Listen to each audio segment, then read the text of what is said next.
أكثر من 10 مرات تكررت فكرة ضم لبنان إلى سوريا خلال العام الجاري بعد سقوط بشار الأسد، وآخر 10 مرات كان الرد الرسمي على هذه التصريحات من الرئيس اللبناني جوزيف عون، الذي أكد أن إلحاق سوريا بلبنان غير مبرر. لكن السؤال الأهم، ليش عم يتكرر هذا الطرح اليوم؟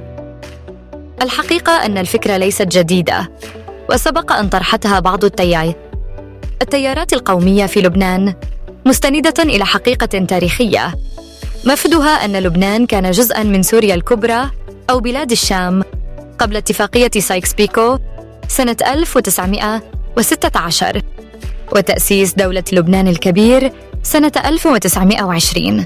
ومؤخراً عادت الفكرة إلى الواجهة وبدرجة أكبر من الجدية.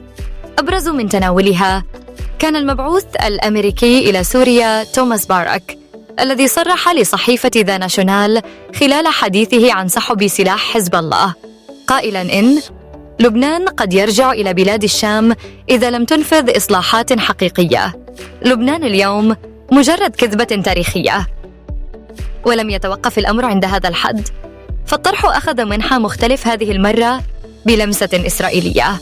تقرير نشره موقع I24 News العبري نقلوا عن مصدر سوري مقرب من الرئيس أحمد الشرع أن أحد سيناريوهات السلام المحتملة مع إسرائيل يتضمن ضم مدينة طرابلس وأجزاء من شمال لبنان ووادي البقاع إلى سوريا، مقابل أن تتنازل إسرائيل عن ثلث مرتفعات الجولان المحتلة. لكن هذا الكلام لم تؤكده أي جهة رسمية سورية، وبقي ضمن إطار التسريبات والتكهنات الإعلامية.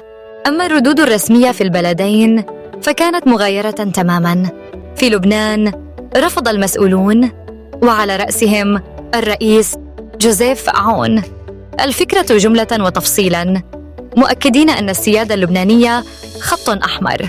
في سوريا تحاول الإدارة الجديدة، وعلى لسان الرئيس أحمد الشرع، إيصال عدة رسائل للجار اللبناني، أبرزها فتح صفحة جديدة في العلاقات، احترام سيادة البلدين، تعزيز التعاون والصداقة، حماية الحدود، وضمان الاستقرار المشترك.